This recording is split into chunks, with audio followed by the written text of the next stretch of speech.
In most Hasidic boys' yeshivas, in elementary school they provide only 90 minutes of secular education, and generally only in English and arithmetic, and this happens at the end of the day from approximately 3:30 p.m. to 5 p.m.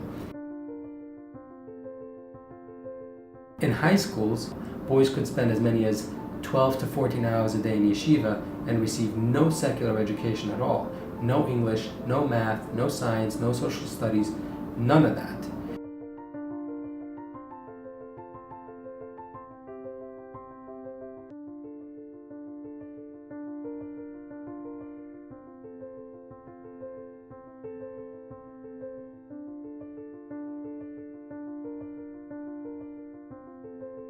So this is what the yeshivas have been doing until now and what they wanted to preserve moving forward. And they didn't want the state education department to intervene and to ensure that children get a substantially equivalent education. In speeches that the Satmar Rebbe from Kiryas Joel gave after the bill passed, he basically told the behind-the-scenes story of what transpired leading up to this.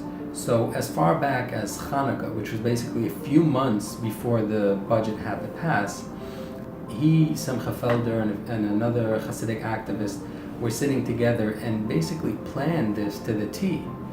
The Satmar Rebbe explained how the legislative process works and how under normal circumstances you could never get such a terrible bill passed.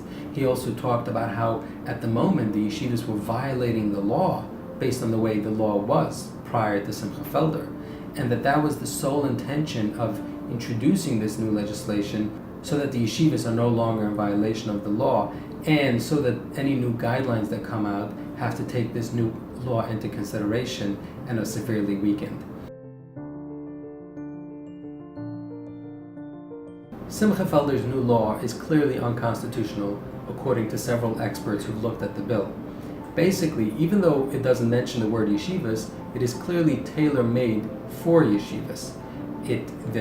Our requirements only apply to yeshivas. The fact that they're non-profits, bilingual, all of that together is very clearly done to weaken standards just for Orthodox yeshivas, and that is a violation of the Constitution. Furthermore, several statements made by the Satmar Rebbe, by Simcha Felder, by David Zwiebel from Agudath Israel, all indicate that this law was made specifically for Orthodox yeshivas.